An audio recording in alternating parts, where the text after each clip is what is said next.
Здравей, Таня! Искам да ти благодаря преди да започнем разговора за това, че прие моята покана да направим това видео и да споделиш своите впечатления за обучението си за консултант по детски сън при нас.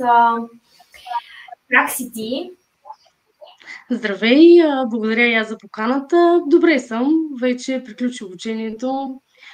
Взехме сертификатите и една идея малко по-спокойно, може би.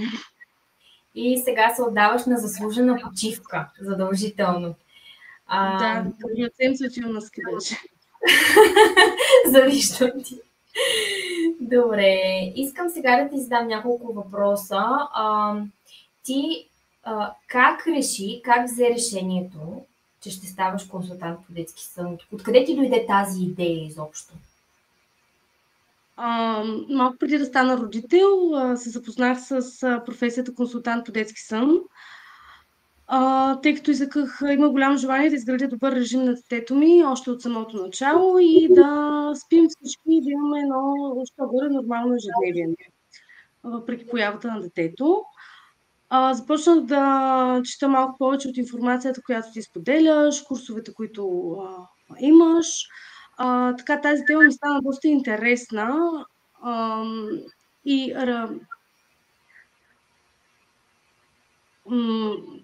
някак си самата професия започнах да я обмислям в момента, в който малко повече се запознах и видях, че нещата работят и че мога да помагам на родители да имат добър и качествен сън, въпреки появата на детето си, защото доста вирее още схващането, че появи ли се детето, столиците, ще виждаш зъбите, няма да спиш, дори на мен ми го казваха това нещо, но аз тъй като вече преди да родя, бях казала, че знам какво да направя от тук нататък и аз ще спя и така беше. И това ме мотивира да помагам на други родители. Всъщност, да имат те едно нормално ежедневие. Исках да те попитам и нещо лично. Ти, докато караше обучението, имаш ли вкъщи с твоето дете, нали имаш едно дете? Да, едно дете на година и 8 месеца. Да, имаш ли с твоето детенце някакви проблеми и да можеш все едно да упражниш наученото от обучението с твоето си дете?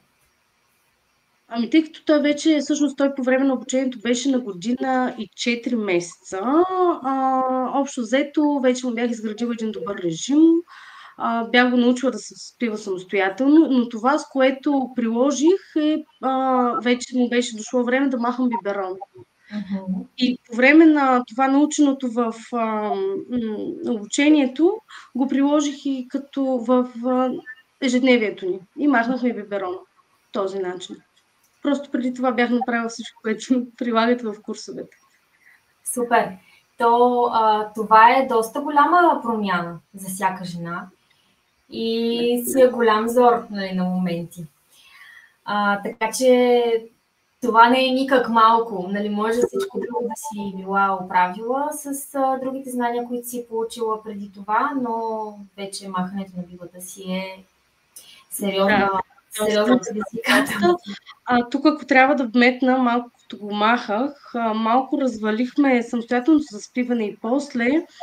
Така ми отне вече с наученото, за да не го правя наново цялото самостоятелно заспиване, с наученото от курса, всъщност вече за консултанти по детски сън, с наученото там за самостоятелното заспиване го приложих и реално за 3 дена отново върнахме самостоятелното заспиване. За 3 дни? Да. Той реално преди това можеше и примерно 3-4 месеца се заспиваше самостоятелно, нали? Просто трябваше още малко. Който чуе, ще ти завиди. Благородно. Да, добре. Как би описала цялата атмосфера в обучението и връзката с лекторите, менторите, въобще всички, до които си имала допир? Беше ли ти лесно да се допитваш, да си задаваш въпросите? Атмосферата беше доста приятна. Млади надъхани жени стават консултантки по детски сън, всички искащи да помагат. Екипа, който правиш обучението ти, Дани, това е екипа, който аз контактувах реално, и Марина. За Марина винаги, когато имаше някакъв нещо, което искам да попитам, тя винаги ми отговаряш относно организацията на обучението. В Q&A сесиите, които провеждахме с теб и с Дани, получавахме, специално аз получавах отговори на всичките си въпроси, дори да така, слушайки на другите въпросите и отговорите, които им давахте, също така получавахме доста знания от това нещо. Примерно, аз дори си правех едно нещо, че след Q&A сесия винаги си я пусках и си я записвах. Всеки въпрос си записвах и си отговарях, защото това дават още допълнително. Много просто дава опит. И това, което ми хареса, беше, че ти и Дани сте в един екип, но според мен имате различни подходи. Да. И това е много полезно, защото така виждаш единия и другия, нали, и те са просто различни подходи. То вие си знаете най-добре всъщност. И това нещо много помага, защото така нацелваш някаква среда или ти просто помага да са лекторите да имат по-различен подход единия спрямо другия. Да, сега като го каза и знаеш с какво мога да го сравня. Не знам ти в какво училище си била. Примерно при мен в училище до 4-ти клас стана само един учител. Може би при теб било така. И после пети нагоре да са най-различни учители. И реално всъщност за това от пети нагоре децата почват да научават изведнъж много повече неща, защото се сблъскват с толкова много различни характери като учители и като поведение, че то просто е супер шарено. И реално то, по твоите думи, на тебе това ти се е случило, нали, уж една тема, обаче е различно с всеки човек. Да, и от всеки си взимаш и научаваш по нещо. Да. Нали, както в обучението. Аз имам силни и слаби страни. Дани има силни и слаби. Всеки човек има силни и слаби страни. И всъщност, така ти като си от другата страна, вече можеш да вземеш избирателно. Което вземеш това, което отговаря на твоето. То така и в училище. Или точно както каза, както в училище. Нали? Има учители, които така почти са към тебе и други, които не са толкова. И си преценяваш всъщност ти на кое искаш да подражаваш, кое поведение, нали, повече ти допада. На твоите стандарти. Да. Кое повече ти кликва, тази модерна дума. Добре, ако сега някой от твоите познати и приятели те попита какво е това консултант по детски сън, ти как ще му опишеш тази професия? Начин да помогнеш на себе си, на своето семейство, да спите, да имате един качествен живот, наспано дете, наспани родители, щастливи дни, спокойствие дава, професия, която подкрепя, разбира, усмихвате дори, нали, реално. Използва се науката за съня, за да се приложи върху децата реално. Нали, ако ме попитат как така, какви са тия хора тук, разбираш, те на бопли фърлят, какво правят. Да. Всичко е научно обосновано, всичко е научно представено. Да, и статистика, и нали, не е нещо, което ние днес сме си го измислили и утре го прилагаме на това и това дете. Добре. Исках да те попитам нещо за допълнителните обучения. Кое за теб беше най-стойностно? То за всеки човек това е различно, но за теб кое беше най-стойностно?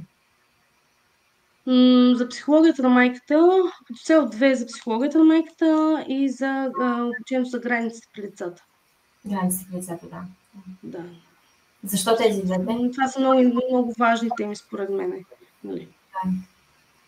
Може би това на момента ти е било доста на дневен ред. И може би да, като цяло и такива състояния на депресия и неща са ми близки, не заради мен, заради мои близки и това ми беше много важно. Супер, много се радвам, че това ти е помогнало. Последен въпрос имам и те оставям.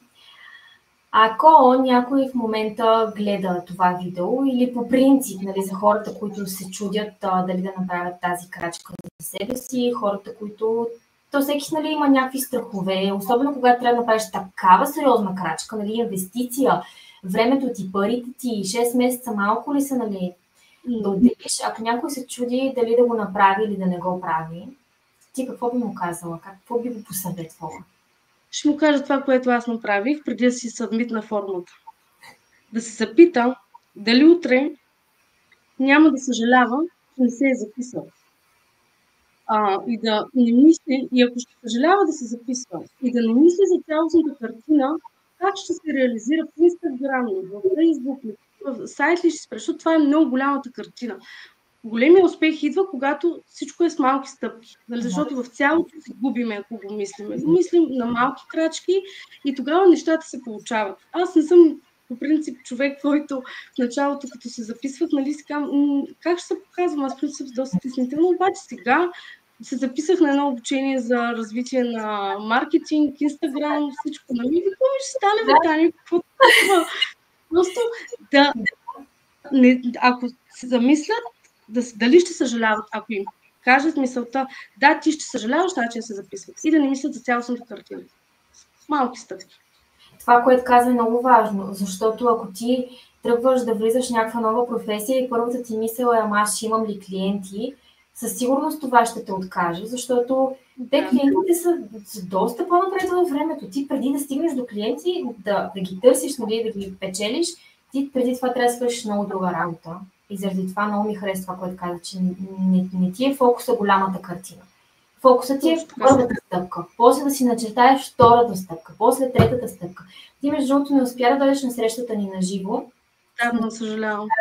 И аз съжалявам, че и ти и още няколко дами не успяха, но точно тогава това си говорихме с всички, които бяха там, че всеки трябва да разбие голямата си цел на малки цели.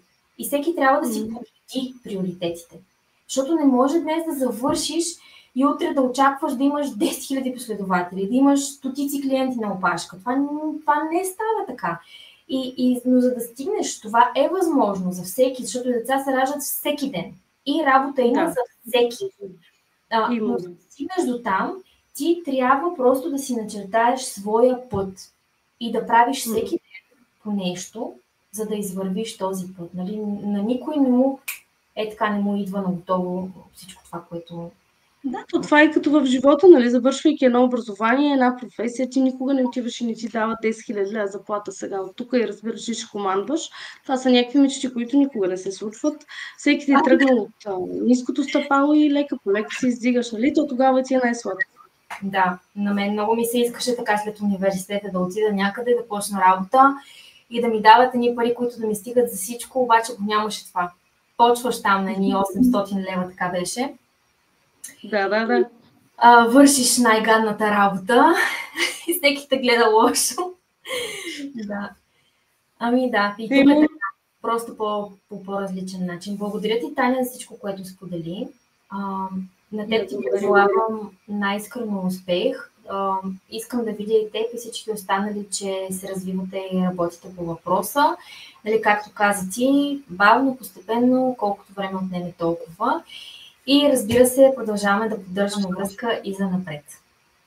Благодаря. Чао от мен и хубав ден ти пожелавам. Чао и на теб, хубав ден. Благодаря ти.